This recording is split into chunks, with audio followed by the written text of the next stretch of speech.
ብዙዎች የፈሩትና የሰጉት ነገር ደርሷል። ተወዳጁ ኮሜዲያን አሌክስ በስተመጨረሻ አልጋ ላይ ወድቋል። ውድ ቤተሰቦቻችን እንደምን ቆይታችሁልናል? ሁልጊዜም በፈገግታና በሳቅ የምናውቀው የሁላችንም የሳቅ ምንጭ ሆነው ድንቁ የጥበብ ሰው ኮሜዲያን አሌክስ ዛሬ ያለበት ሁኔታ በእጅጉ ጸሎት የሚያሻውና እንዲሁም የማያስደስት ነው። ሁልጊዜም በፈገግታና በሳቅ የሚታወቀው ተወዳጁ ኮሜዲያን አሌክስ በጽኑ ታሞ ሆስፒታል እንደገባ ተገልጿል። ኮሜዲያን አሌክስን ላልጋ የዳረገው ህመምና እንዲሁም ደግሞ በሱ ዙሪያ የወጡ አዳዲስ ጉዳዮችን እንቃኛለን። ውድ ቤተሰቦቻችን ይህ ኢትዮ ግሎባል 360 ኒውስ ነው። ለቻናላችን አዲስ ከሆናችሁ ሰብስክራይብ፣ ቪዲዮን ከወደዳችሁት ደግሞ ላይክ፣ ሼር እንድታደርጉ እየጋበዝን ወደ ዝርዝሩ ገባን። መልካም ቆይታም።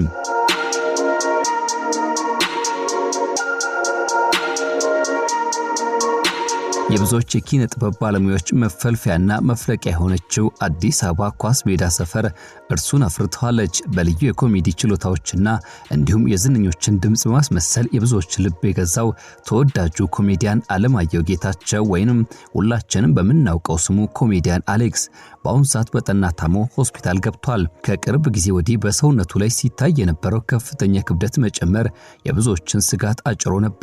ዛሬ ግን ብዙዎች ሲሰጉት የነበረው ነገር የደረሰ መስሏል። ኮሜዲያን አሌክስ በራስ ደስታ ሆስፒታል ገብቶ ሕክምናውን እየተከታተለ እንደሚገኝ ታውቋል። ስለሱና ስለ ስራዎቹ እንዲሁም ደግሞ አሁን ስላለበት የጤና ሁኔታ የምንቃኝና የምንዳስስ ይሆናል። ውድ ቤተሰቦቻችን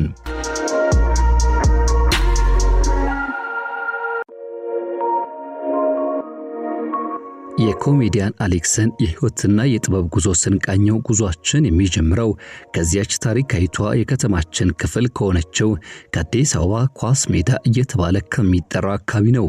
ኳስ ሜዳ የብዙ ታዋቂ ሰዎች መፍለቂያ እንደሆነች ይነገርላታል። ከድምፃውያን እስከ ተዋናያን ብሎም ደግሞ በእግር ኳሱ መድረክ እስከ ደመቁ ከዋክብቶች ድረስ ከኳስ ሜዳ ፈልቀዋል። ኮሜዲያን አሌክስም የዚህ ማህበረሰብ ፍሬ ነው። በዚያ ደማቅና ህዝብ በበዛበት ሰፈር ማደጉ የሰዎችን የዕለት ተዕለት ኑሮ፣ የሰፈር ወግና የሀገራችን ባህል ጠንቅቆ እንዲያውቅ በር ከፍቶለታል። እርሱም በበርካታ ቃለ መጠይቆቹ ስለዚህ ጉዳይ ሳያነሳ አያልፍም።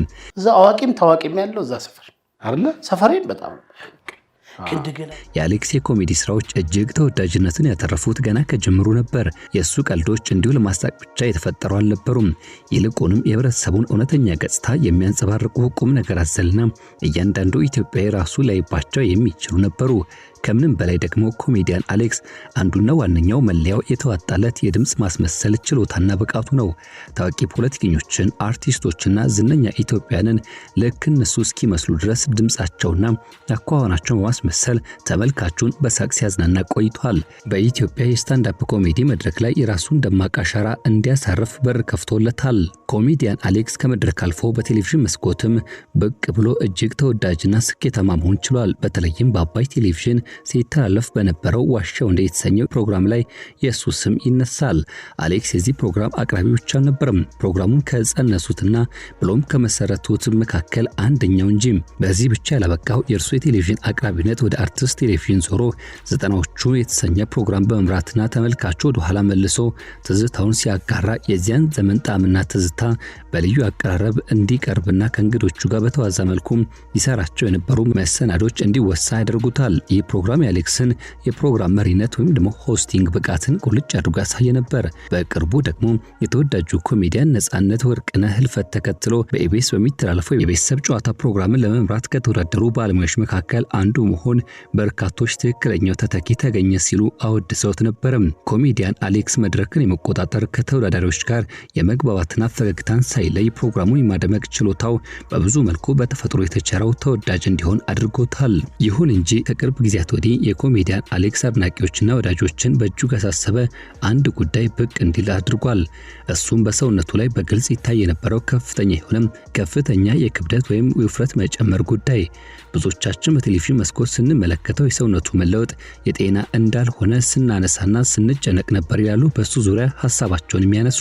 ማህበራዊ ሚዲያ ላይ ቢሆን በርካቶች የአሌክስ ውፍረት አሳሰበን፣ የጤና ጉዳይ እንዳልሆነ ተስፋ እናደርጋለን ሲሉም አስተያየታቸውን ሲሰጡ ቆይቷል። ሁሉ ሁሉም እንደፈራውና እንዳስበው የውፍረትና ተያያዥ የጤና ጉዳይ አሌክስን ክፉኛ ፈትኖታል። በአሁኑ ሰዓትም ባጋጠመው ከባድ የጤና እክል ምክንያት ኮሜዲያን አሌክስ ራስ ደስታ ሆስፒታል ገብቶ ሕክምናውን በመከታተል ላይ ይገኛል። በጠና ታሞ አልጋ ላይ መዋሉን መስማት በርካቶችን ያስደነገጠ ሆኗል። ታዲያ ብዙዎች አሁንም ቢሆን ወደ ጤናው ተመልሰው እንዲያገግም ምኞታቸውን ይገልጹ ይገኛሉ። ለቤተሰቦቹ፣ ለጓደኞቹ፣ ለሙያ አጋሮቹና ለሚወደው ኢትዮጵያ ሕዝብም ይህ ዜና እጅግ አስደንጋጭ ሆኗል። ያም ሆኖ ግን ካልጋ ያለው ህመምና እንዲሁም መንስኤው ምን እንደሆነ እስካሁን ባለው ሂደት በይፋ አልተገለጸም። ቤተሰቦቻችን እኛም ከኮሜዲያን አሌክስ የጤና ሁኔታ ጋር በተገናኘ የሚወጡ አዳዲስ ጉዳዮችን ወደ እናንተ እየተከታተልን ወደ እናንተ የምናደርስና የምናሻገር ይሆናል። ዛሬ እርሱ ከባድ የተባለ የጤና እክልና ፈተና ውስጥ ቢያልፍም ብዙዎች ግን በጸሎታቸው እንዲያስቡት በሱ ዙሪያ ያሉ ጥሪያቸውን ማቅረባቸው አልቀረም።